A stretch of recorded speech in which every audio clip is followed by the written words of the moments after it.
বিশ্বজুড়ে যখন উন্নত পেট্রিয় ক্ষেপণাস্ত্রের মজুদ নিয়ে বাড়ছে উদ্বেগ, তখন ইউক্রেনের পুরনো সোভিয়েত যুগের S-300 আকাশ প্রতিরক্ষা ব্যবস্থাকে নতুন করে সক্রিয় করার উদ্যোগ নিয়েছে যুক্তরাষ্ট্র। ইউক্রেন লক্ষ্য 2026 সালের শেষ নাগাদ নতুন বা সংস্কার করা S-300 ইন্টারসেপ্টরকে অপারেশনাল পর্যায়ে নিয়ে আসা।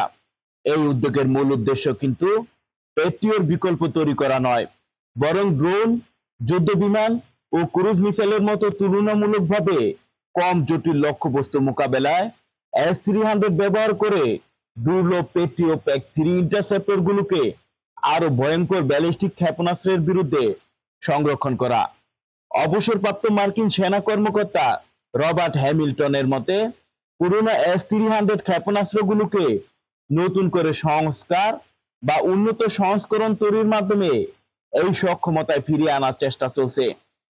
প্রস্তাবিত পরিকল্পনায় বছরে প্রায় 100 থেকে কয়েকশো ইন্টারসেপ্টর উৎপাদনের সম্ভাবনার কথা বলা হচ্ছে, কারণ ইউক্রেনের কাছে এখনই রয়েছে S-300 launcher, radar, fire control অবকাঠামো এবং প্রশিক্ষিত জনবল।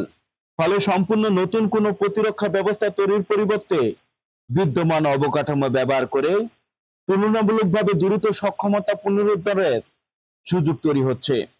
পরিকল্পনাটি দুইটি পথে এগোনোর কথা বলা হচ্ছে: পুরনো ক্ষেপণাস্ত্রের নতুন মোটর ও সার্ভিস লাইফ এক্সটেনশন করা এবং একই সঙ্গে বিদ্যমান S-300 লঞ্চার ও রাডারের সঙ্গে মিল রেখে নতুন ক্ষেপণাস্ত্র তৈরি করা।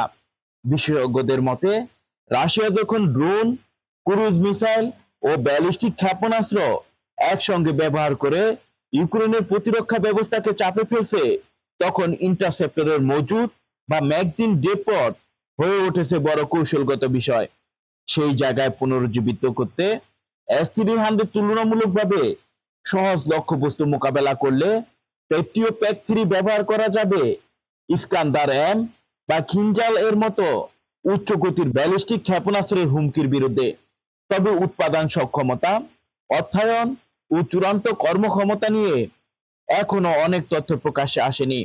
অর্থাৎ এটি পেট্রিয়র জায়গা নেওয়ার উদ্যোগ নয়, বরং পুরনো সোভিয়েত প্রযুক্তি ও আধুনিক পশ্চিমা প্রতিরক্ষা ব্যবস্থাকে একসঙ্গে ব্যবহার করে ইউক্রেনের আকাশ প্রতিরক্ষায় নতুন করে ম্যাগজিন ডিপোট তৈরির কৌশল।